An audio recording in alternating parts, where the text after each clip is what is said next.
સ્વાગત છે દોસ્તો સિનેમેટિક ગુજરાતી। આજના વિડીયોમાં આપણે વાત કરવાના છે તમિલ ઇન્ડસ્ટ્રીના સુપરસ્ટાર થલપતિ વિજયની લાસ્ટ ફિલ્મ જનનાયગન। આ ફિલ્મની રિલીઝ ડેટની જાહેરાત થઈ ગઈ છે અને આ ફિલ્મ આપ સૌને કઈ તારીખે સિનેમાઘરોમાં જોવા મળશે આજના વિડીયોમાં આપણે તેની વાત કરીશું। ચેનલ ઉપર નવા હો તો ચેનલને સબસ્ક્રાઇબ કરી દેજો અને તેમના કેરિયરની આ છેલ્લી ફિલ્મ હશે, કારણ કે આપ સૌ જાણતા જ હશો થલપતિ વિજય હવે પોલિટિક્સમાં જોડાઈ ગયા છે અને તેમની એક પાર્ટી પણ છે અને તેમની આ જનનાયગન ફિલ્મ બાદ તેઓ કોઈ પણ ફિલ્મમાં જોવા નથી મળવાના। તેથી તેમના કેરિયરની આ લાસ્ટ ફિલ્મ જનનાયગન હશે અને જનનાયગન ફિલ્મ એક પોલિટિકલ એક્શન થ્રિલર ફિલ્મ હશે જેને એચ વિનોદજીએ ડાયરેક્ટ કરી છે અને આ ફિલ્મમાં થલપતિ વિજય પણ પોલિટિશિયન સામે લડાઈ કરતા જોવા મળવાના છે। અને આ ફિલ્મની સ્ટારકાસ્ટની વાત કરીએ તો આ ફિલ્મમાં થલપતિ વિજય, બોબી દેઓલ, પૂજા હેગડે, પ્રિયામણી, પ્રકાશ રાજ જેવા ઘણા બધા કલાકારો આ ફિલ્મમાં જોવા મળવાના છે।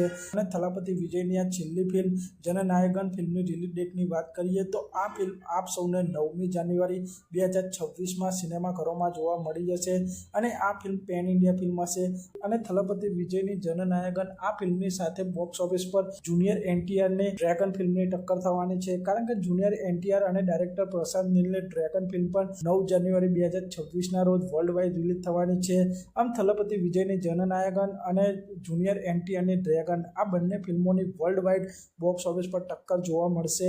તો આપ સૌ થલપતિ વિજયની આ છેલ્લી ફિલ્મ જનનાયગન ફિલ્મ માટે કેટલા એક્સાઇટેડ છો તે કોમેન્ટ કરજો અને આપ સૌ આવા જ પ્રકારના બોલિવૂડ સાઉથ ફિલ્મોને લગતા વિડીયો જોવા માંગતા હો તો ચેનલને સબસ્ક્રાઇબ કરી દેજો, વિડીયોને લાઇક કરી દેજો અને જોતા રહો સિનેમેટિક ગુજરાતી।